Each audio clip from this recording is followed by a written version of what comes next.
Gagner des abonnés sur YouTube peut s'avérer beaucoup plus difficile que ce que tu crois.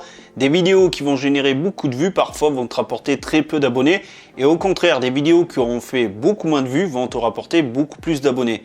Et cet écart, il s'explique comment? Eh bien écoute, c'est très simple.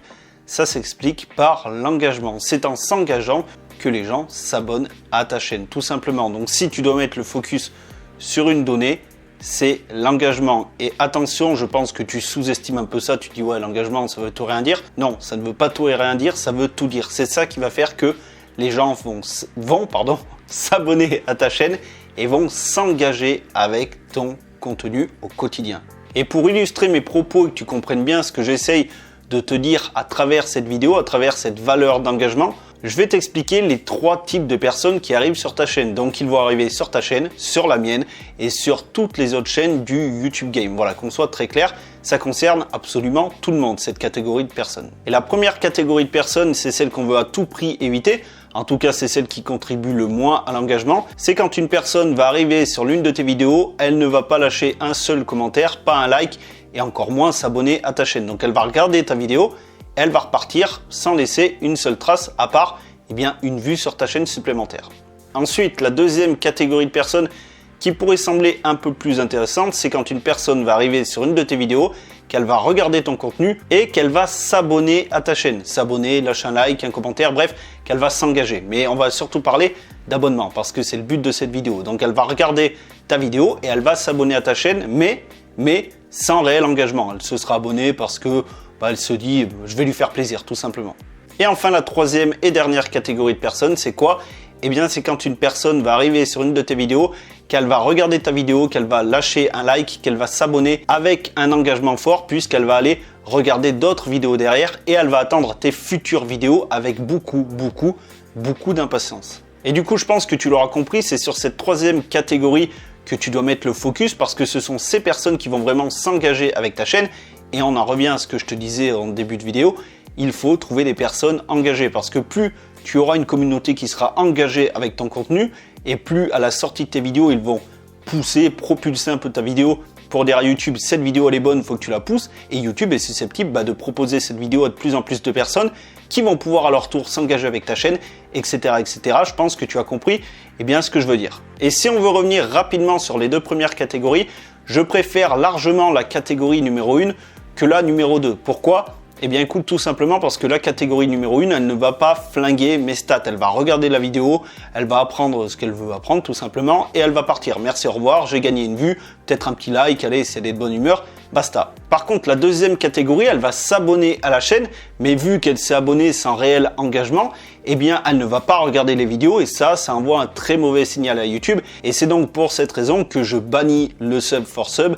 C'est une stratégie flinguée qu'il ne faut surtout pas appliquer, sinon tu vas tuer ton engagement.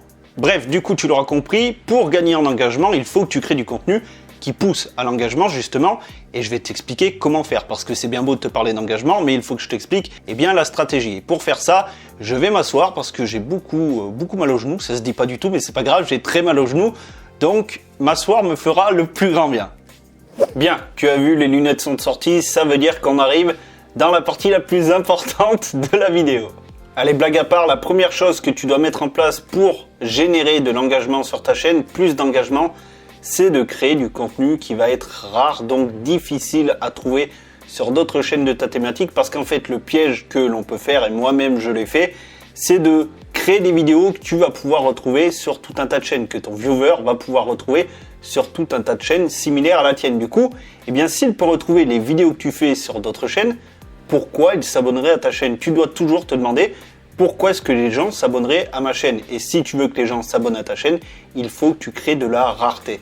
Et quand je te parle de contenu rare, je ne te parle pas que de contenu. Bien évidemment, le contenu compte, mais il y a également le montage, tes formats de vidéo, etc. Bref, il y a tout un tas de choses qui va te différencier de la masse et il faut vraiment que tu te différencies au maximum. Parce qu'encore une fois, si tu as un clone de toutes les chaînes de ta thématique, ça ne donne pas envie de s'abonner parce que on sait qu'on peut retrouver ce que tu proposes sur d'autres chaînes. Donc en fait, on vient piocher de temps en temps sur ta chaîne, mais on ne s'abonne pas. Ou à la rigueur, si on s'abonne, on ne s'engage pas réellement. Et ça, encore une fois, c'est la pire des choses. Et tu vois, au-delà de ton contenu qui doit être plutôt rare, Tu dois également faire sentir ton éthique de travail. Qu'est-ce que je veux dire par là? Eh bien écoute, c'est tout simple. Le viewer, ton abonné, doit sentir que tu t'impliques dans tes vidéos, que tu veux lui proposer de la qualité. Si tu bâcles tes vidéos, ça ne donne pas du tout envie de s'engager avec ta chaîne parce qu'on sent bien que le travail est très minime derrière. Donc essaye de fournir de la qualité, d'énormes vidéos de qualité, voilà, c'est mis dans le bon sens, et de toujours t'améliorer, toujours essayer de faire quelque chose de mieux, parce qu'encore une fois, si ta communauté, ton audience sent qu'il y a du travail derrière tes vidéos, ils vont tout faire pour propulser ta chaîne, ils vont t'aider tout simplement. Allez, place au deuxième conseil, et celui-ci il est beaucoup plus spécifique, donc reste bien attentif à ce que je vais te dire. C'est pas que c'est compliqué à comprendre, mais c'est assez spécifique. Voilà pourquoi je te demande de bien rester attentif. Au pire des cas, si tu as des questions, tu me les poseras directement en commentaire. Donc ce que tu vas devoir faire, c'est créer des sujets beaucoup plus généraux que des sujets spécifiques. Alors pour illustrer mes propos, je vais prendre ma chaîne en cas de figure. C'est le cas le plus concret pour moi. Si on prend les sujets généraux, c'est quoi? C'est gagner des abonnés, gagner des vues. C'est ce qui permet de faire évoluer ta chaîne. Et il y a des sous-sujets qui concernent le montage, la vidéo. Par exemple, je t'avais fait une vidéo sur le flou d'arrière-plan. Sur une vidéo, ça, ce sont des sujets très spécifiques, très nichés. Donc une niche à l'intérieur d'une niche. Tu sais, je t'en parle souvent, ben là, on y est typiquement. Mais justement, il y a un gros problème avec ce genre de sujet, c'est que tu vas toucher certaines personnes de ta communauté, mais pas tout le monde. Typiquement, le sujet de vidéo, flouter l'arrière-plan d'une vidéo, peut-être qu'une personne va arriver sur l'une de mes vidéos, elle va voir ça, mais cette personne n'est pas forcément youtubeuse. Voilà, peut-être qu'elle ne fait pas du tout de vidéos sur YouTube, elle crée des vidéos pour son usage personnel ou professionnel, mais rien à voir avec la plateforme. Du coup, elle peut aller voir ma chaîne, mais elle va voir que je suis coach YouTube, aucun intérêt de s'abonner à ma chaîne. Donc là, tu vois, encore une fois, eh bien l'engagement, c'est zéro. C'est pour ça que je te dis que il vaut mieux privilégier des vidéos, des thèmes qui sont très généraux par rapport à ta niche que des vidéos très spécifiques. Alors bien entendu, tu peux en faire, mais sache que ce ne sont pas ce type de vidéos qui vont pousser à l'engagement sur ta chaîne. Ce sont les sujets plus généraux parce que ils vont parler à toute ta communauté, à toute ton audience. Et quand une personne va te découvrir à travers l'une de ces vidéos, eh bien ça va plus facilement la pousser à s'abonner parce que tu vas vraiment cibler ton cœur de niche, on va dire. Voilà, j'espère que tu m'as bien compris. Encore une fois, si ça n'a pas été clair, pose-moi toutes tes questions dans l'espace commentaire, c'est fait pour ça. Alors oui, je sais, entre deux plans, j'ai eu le temps de me raser, de me couper les cheveux, t'inquiète, c'est normal, c'est la magie du montage. Bref, pour en revenir à ce que je disais, il y a un troisième point qui est un petit peu plus subtil, mais qui est aussi très important pour contribuer à l'engagement sur ta chaîne, c'est de délivrer tes messages, donc tes vidéos, de façon naturelle et non robotique. Donc en faisant parler ta personnalité, en étant le plus détendu possible face à la caméra. Et Dieu sait que ce n'est pas un exercice facile, donc forcément au début, peut-être que tu vas être un petit peu crispé en mode je récite mon texte, etc.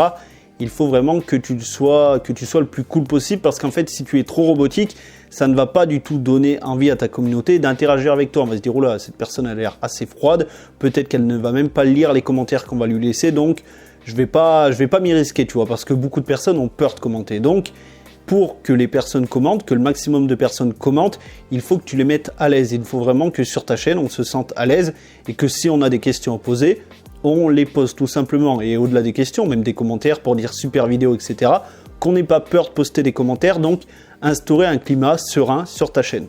D'ailleurs, moi-même, c'est ce que j'essaye de faire sur la chaîne Influence Web. J'essaye de répondre à toutes les questions. Pour moi, il n'y a aucune question qui est débile. Hein. Voilà, toutes les questions méritent des réponses. Donc, si pour cette vidéo, tu as des questions, n'hésite pas à me les poser en commentaire. D'ailleurs, j'aimerais bien savoir si, personnellement, je te mets à l'aise. Est-ce que tu as peur de commenter mes vidéos ou au contraire, tu n'as aucun problème à les commenter? Bref, j'aimerais bien connaître un petit peu ton point de vue à ce sujet-là. Donc, n'hésite pas à me dire ça dans l'espace commentaire. C'est fait pour ça. Ok, donc ça, c'était les 3 points à appliquer, à bien comprendre et à appliquer. Je peux t'assurer que si tu mets tout ça en place, ton engagement, il va monter. Mais du coup, si tu veux savoir à l'heure actuelle si ton engagement est plutôt bon sur ta chaîne, c'est pas compliqué. Regarde les vidéos que tu as postées récemment et regarde le nombre de vues. Si tu as de grosses fluctuations, je sais pas moi, tu passes de 10 000 vues à 2000 par vidéo, il y a un problème. Ça veut dire que l'engagement sur ta chaîne n'est pas bon. Pour qu'il y ait un bon engagement, il faut à peu près que les vidéos soient similaires. Alors bien sûr, on n'est pas à la vue près, mais tu m'as compris. Il faut que le nombre de vues soit à peu près sur la ligne de flottaison. Voilà, c'est comme ça que je l'appelle. La ligne de flottaison soit bonne. Si ce n'est pas le cas, tu as un problème d'engagement. Voilà tout. Et pour terminer cette vidéo, j'aimerais revenir sur ma vidéo formation donc, qui est dispo sur ma chaîne YouTube où je t'explique comment gagner des abonnés à travers tout un tas d'astuces qui dure près d'1 heure. Donc cette vidéo, je t'ai jamais vraiment expliqué comment l'utiliser, parce qu'il y a la bonne utilisation et la mauvaise utilisation. La mauvaise utilisation, c'est quoi? C'est d'appliquer tous les conseils que je te donne dans cette vidéo. Ça, c'est la mauvaise utilisation parce que tu vas simplement dégoûter les gens, tu vas les faire fuir.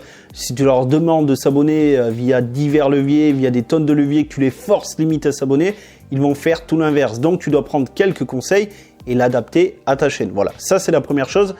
Et la deuxième chose, j'ai remarqué que finalement, les gens s'abonnent de manière naturelle. Si tu appliques tout ce que je t'ai dit, donc les conseils que je t'ai donnés pour pousser à l'engagement, les gens vont s'abonner sans même que tu leur demandes. Donc pour contribuer à l'engagement et pour pousser tes vidéos, demande simplement un like comme moi maintenant je le fais. Je pense que tu l'as remarqué.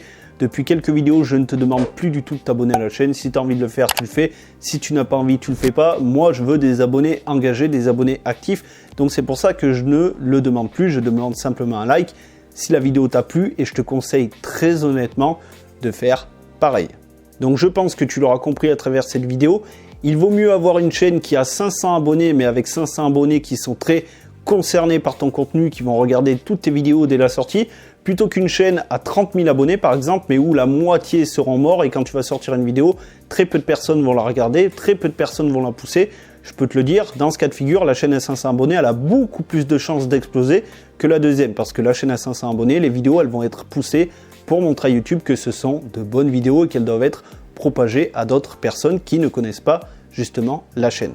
Et du coup, au début de la vidéo, je te parlais des vues, je te disais que les vues ne rimaient pas forcément avec abonnés, parce qu'il fallait qu'il y ait de l'engagement derrière, mais maintenant, ça tu l'as compris, et tu vas pouvoir appliquer tous les conseils que je t'ai donnés pour booster ton engagement. Et maintenant, tu peux passer à la seconde étape, à savoir les vues. Et les vues, tu as des méthodes très simples pour faire des vues, des méthodes sous-estimées. D'ailleurs, il y en a une qui est vraiment sous-estimée, ce sont les écrans de fin. J'ai fait une vidéo complète à ce sujet. Je te l'affiche juste ici, je t'explique concrètement comment utiliser les écrans de fin pour obtenir plus de vues sur ta chaîne. Je t'invite à aller voir cette vidéo. On se retrouve juste derrière. À tout de suite.